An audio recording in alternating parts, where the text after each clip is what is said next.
CTV's John Musselman, who is in York Region. John, you were at today's press conference, which featured the chiefs of both Toronto and York Regional Police. Well, Natalie, this is a devastating story for the Toronto Police Department. We're talking about allegations here of bribery, releasing confidential information to criminal organizations, and even allegations of attempted murder. I had two cars in front of them just wandering down the middle of the road. Cars coming up behind. This is police video of just one incident. Those are our vehicles. Let's take them down right now. Contain. That highlights the devastating allegations filed against 7 Toronto police officers and 1 retired officer. Over the grass into a car. Investigators allege 3 masked men attempted to murder an Ontario corrections manager at his home in York Region in June. The suspects were allegedly leaked personal information by Toronto Police Constable Timothy Barnhart. We allege that this officer then released the information to a Mr. Brian DaCosta, and from there it was released further into other criminal networks. The allegations against the Toronto officers include bribery, obstruction of justice, drug trafficking, theft of personal property, breach of trust, and the unauthorized access of confidential information. The information was handed over to organized criminal figures. It led to shootings in the GTA and in southern Ontario.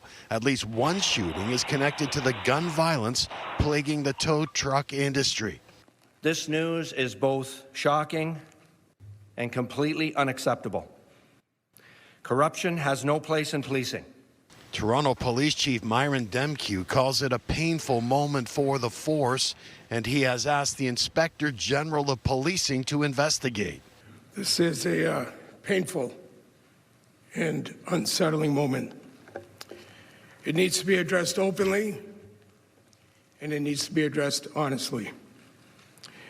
The allegations against 7 Toronto police members and 1 retired member are deeply disappointing. Clayton Campbell is the president of the Toronto Police Association. If proven true, our members do not tolerate this sort of stuff. We are so indebted to the public for trust. If we don't have public trust, we have nothing. The allegations also include officers accepting bribes to obstruct police action against illegal activity. At least 19 other civilians have been charged in connection with this investigation. Chief Demkew says he is committed to holding the accused officers accountable, and he says the Toronto Police Services Board has not asked for his resignation, considering these findings came under his leadership.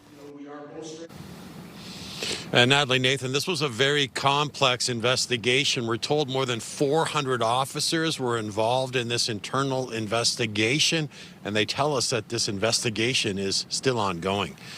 Reporting live, I'm John Musselman. I'll send it back inside to you. All right. Thank you, John.